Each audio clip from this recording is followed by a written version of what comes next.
Negative blood group இருக்கிறவங்களுக்கு ப்ரெக்னென்சியில் ஏதாவது problem வருமா?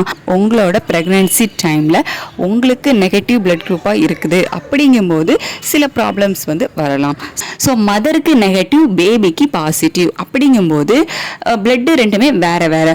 சப்போஸ் உங்கள் குழந்தைக்கு உங்களோட ரத்தமே இருக்குது, அதாவது மதருக்கும் நெகட்டிவ், பேபிக்கும் நெகட்டிவ் அப்படிங்கும்போது உங்களுக்கு ப்ராப்ளமே இல்லை. பேபிக்கு பாசிட்டிவ் அப்படிங்கும்போது சப்போர்ட் பண்ணாதில்ல கண்டிப்பாக. ஸோ அதனால தான் அம்மாவோட உடம்பு வேற ஏதோ நம்மளோட உடம்புக்குள்ள இருக்குது அப்படிங்கிறதுனால ஆன்டிபாடிஸை ப்ரொடியூஸ் பண்ணுது. இந்த ஆன்டிபாடிஸ் ஃபர்ஸ்ட் பிரெக்னன்சியில் உங்களுக்கு பெருசாக பாதிப்பை ஏற்படுத்தாது. ஐசிடி அப்படிங்கிற டெஸ்ட் எடுப்பாங்க. அது என்ன அப்படின்னா இன்டைரக்ட் கூம்ஸ் டெஸ்ட். ஐசிடி உங்களுக்கு பாசிட்டிவாக இருக்குது அப்படின்னா உங்கள் உடம்புல ஆன்டிபாடிஸ் இருக்குது அப்படின்னு அதுமே பேபி பிறந்த உடனேயே பேபிக்கு பிளட் டெஸ்ட் பண்ணுவாங்க. ஸோ அதில் பேபிக்கு பாசிட்டிவ் பிளட் குரூப் இருக்குது அப்படின்னா மதருக்கு ஆன்டி டி இன்ஜெக்ஷன் போடுவாங்க.